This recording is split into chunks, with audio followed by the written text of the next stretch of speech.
যদি আপোনাৰ খুব বেছিকৈ চুলি সৰি আছে তেতিয়াহ'লে মাত্ৰ 3 দিনতে চুলি সৰা বন্ধ হৈ যাব।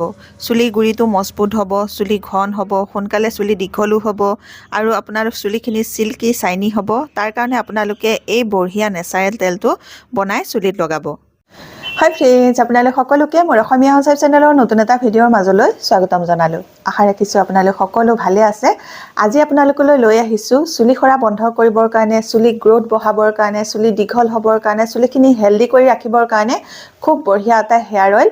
আজিৰ এই হেয়াৰ অইলটো আপোনালোকে সপ্তাহত 2 দিনকৈ লগাই চাব। আপোনালোকৰ চুলি সৰা কমি যাব, চুলি চিল্কি চাইনিও হ'ব আৰু লগতে চুলি সৰাও বন্ধ হ'ব, চুলিত উফিও নোহোৱা হ'ব আৰু আপোনালোকৰ চুলিখিনি বহুত বয়সলৈ হেল্ডি হৈ থাকিব। এই তেলটো বনাবলৈ একেবাৰে সহজ, কাৰণ আপোনালোকৰ সকলোৰে ঘৰত থকা কেইবিধমান সৰু সৰু বস্তুৰে এই তেলটো আপোনালোকে বনাই লগাব পাৰিব। এতিয়া মই আপোনালোকক এই তেলটো বনাই দেখুৱাম আৰু দেখুৱাৰ আগতে আপোনালোকলৈ এটা ৰিকুৱেষ্ট আছিলে, আপোনালোকে যদি মোৰ এই ভিডিঅ'টো ভাল পায় ভিডিঅ'টোত এটা লাইক কৰিব আৰু এতিয়ালৈকে যদি মোৰ অসমীয়া হাউচ ৱাইফ চেনেলটো আপোনালোকে ছাবস্ক্ৰাইব কৰি লোৱাই নাই তেতিয়াহ'লে সোনকালে ছাবস্ক্ৰাইব কৰি ল'ব। ওচৰতে থকা বেল আইকনটো আপোনালোকে প্ৰেছ কৰি দিব, তেতিয়া মোৰ আহিবলগীয়া সকলোবোৰ ভিডিঅ' নটিফিকেশ্যন আপোনালোকলৈ সোনকালে যাব আৰু সোনকালে মোৰ ভিডিঅ'বোৰ আপোনালোকে চাবলৈ পাব। এতিয়া আহক এতিয়া আজিৰ এই তেলটো বনাবলৈ আৰম্ভ কৰোঁ। এই নেচাৰেল তেলটো বনাবৰ কাৰণে মই কেইবিধমান সাধাৰণ ঘৰুৱা নেচাৰেল বস্তু ল'ম। তাৰ ভিতৰতে হৈছে এইটো মেথি। মেথি মই 2 চামুচৰ জোখাৰে ল'লোঁ। মেথিয়ে আমাৰ চুলি গ্ৰোথ বঢ়াবলৈ বহুত বেছিকৈ সহায় কৰে, চুলি গুৰিটো মজবুত কৰিব আৰু সেই মেথিৰ লগত এতিয়া মই ল'ম এটা পিঁয়াজ। পিঁয়াজটো মই সৰু লৈছোঁ, বেছি ডাঙৰ লোৱা নাই। এবাৰ লগাবৰ জোখাৰে বনাম, সেইকাৰণে মই সৰু পিঁয়াজ এটাই লৈছোঁ। পিঁয়াজে আমাৰ চুলি সৰা বন্ধ কৰিবলৈ সহায় কৰে আৰু লগতে নতুনকৈ চুলি গজিবলৈ বহুত বেছিকৈ সহায় কৰে। এতিয়া মই পিঁয়াজটো ভালকৈ ধুই সৰুকৈ এয়া কাটি লৈছোঁ।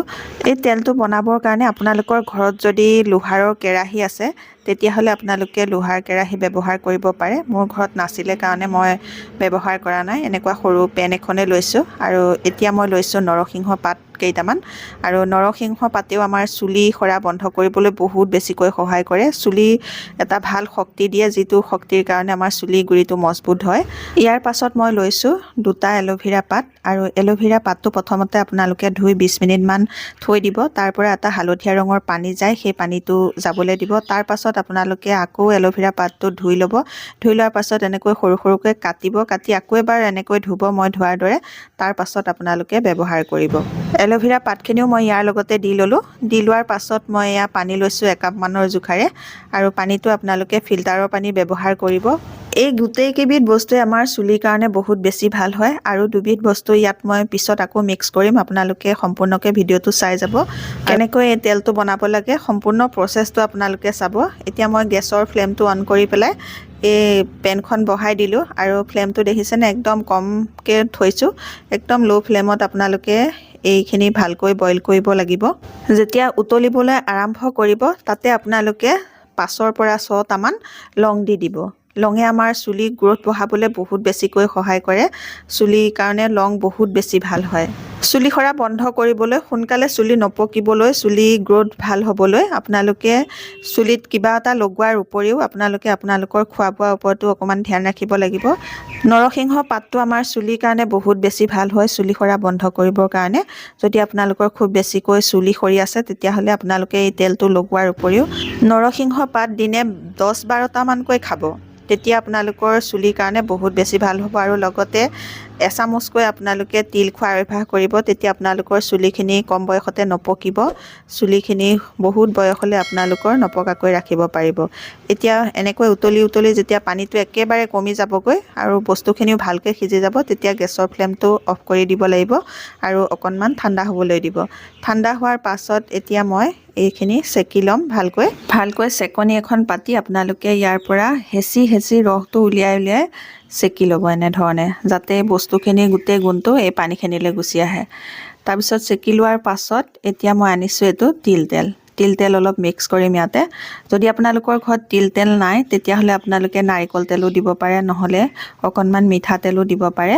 মই তেল দিম এতিয়া 2 চামুচৰ জোখাৰে আৰু নিজৰ চুলিৰ জোখত আপোনালোকে তেলটো ইয়াতে মিক্স কৰিব মই মোৰ নিজৰ চুলিৰ জোখতে মিক্স কৰিছোঁ ভালকৈ এতিয়া মই মিক্স কৰি ল'ম তেলখিনি দিয়াৰ পাছত আপোনালোকে খুব ভালকৈ মিক্স কৰিব লাগিব যাতে পানী আৰু তেলটো ভালকৈ মিক্স হৈ যায় পানীৰ লগত তেলটো মিক্স হওঁতে অকমান সময় লাগিব আপোনালোকে ভালকৈ মিক্স কৰি থাকিব ভালকৈ মিক্স কৰি লোৱাৰ পাছতহে আপোনালোকে তেলটো লগাব নহলে আপোনালোকৰ কোনোবা ঠাইত তেল লাগিব কোনোবা ঠাইত পানীটো লাগিব সমানে নালাগিব সেইকাৰণে আপোনালোকে ভালকৈ মিক্স কৰি ল'ব এই তেলটো এতিয়া আপোনালোকে কেনেকৈ লগাব সপ্তাহত কেইদিন লগাব মই ভিডিওটো পিছলৈ আপোনালোকক জনাই আছো এতিয়া তৈয়াৰ হৈ গ'ল খুব বঢ়িয়া এটা নেচাৰেল হেয়াৰ অইল এই হেয়াৰ অইলটো আপোনালোকে সপ্তাহত দুদিনকৈ লগাব যদি আপোনালোকৰ চুলি সৰি আছে চুলি সৰা কমি যাব আৰু আপোনালোকৰ চুলিখিনি গ্ৰোথ বাঢ়িবলৈ সহায় হ'ব চুলি নতুনকৈ গজিব আজিকালি বহুত মানুহৰ কম বয়সতে চুলি পকে সৰু ল'ৰা ছোৱালীবোৰও দেখা যায় কম বয়সতে চুলি পকি যায় এনেকুৱা ধৰণৰ নেচাৰেল তেল আপোনালোকে ব্যৱহাৰ কৰিব আপোনালোকৰ কম বয়সতে চুলি নপকে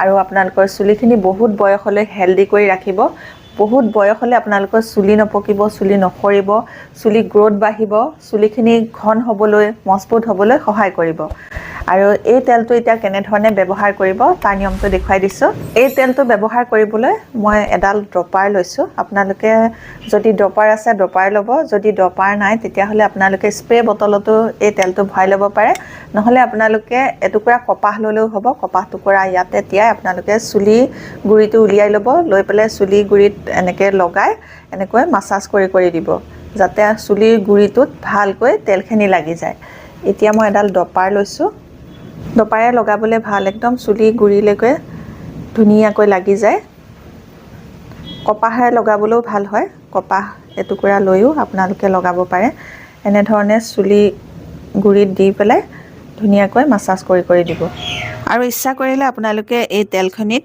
দুটা ভিটামিন ই কেপচুলৰ অইলটো মিক্স কৰি ল'ব পাৰে মই ইয়াত দিয়া নাই যেহেতু আপোনালোকে সেইটো মিক্স কৰি চুলিত লগাব পাৰে তেলটো সদায় আপোনালোকে ৰাতি শোৱাৰ আগত লগাব তেলটো তেতিয়া বেছি সময়ৰ কাৰণে চুলিত লাগি থাকিবলৈ সুবিধা পায় আৰু ৰাতিপুৱা উঠি আপোনালোকে চুলিখিনি শ্যাম্পু কৰি ধুই দিব এনে ধৰণে আপোনালোকে সপ্তাহত দুদিনকৈ এই তেলটো ব্যৱহাৰ কৰিব 3 দিন লগোৱাৰ পাছতে দেখিব আপোনালোকৰ চুলি সৰা কমি গৈছে চুলি গুৰিটো মজবুত হ'ব চুলি সিল্কি শাইনি হ'ব চুলিত উফি নোহোৱা হৈ যাব এনে ধৰণে আপোনালোকে ৰাতি শোৱাৰ আগত আজিৰ এই তেলটো ব্যৱহাৰ কৰিব চুলি সৰা বন্ধ কৰিবৰ কাৰণে চুলি গ্ৰোথ বাঢ়িবৰ কাৰণে নতুন চুলি গজিবৰ কাৰণে চুলি গুৰিটো মজবুত কৰিবৰ কাৰণে উফি নহবৰ কাৰণে কম বয়সতে চুলি নপকিবৰ কাৰণে আজি মই আপোনালোকক খুব বঢ়িয়া এটা তেল বনাই দেখুৱালো এতিয়া আপোনালোকে নিশ্চয় এই তেলটো ভাল পাইছে যদি ভাল পাইছে মোৰ ভিডিওটোত লাইক কৰি মোৰ চেনেলটো সাবস্ক্ৰাইব কৰি আপোনালোকৰ ফ্ৰেণ্ডৰ লগতো এই ভিডিওটো শ্বেয়াৰ কৰি দিব নতুন এটা ভিডিওৰ সৈতে নতুন বেলেগ টিপছৰ সৈতে আপোনালোকৰ মাজলৈ আকৌ আহি আছো তেতিয়ালৈকে নমস্কাৰ আজিলৈ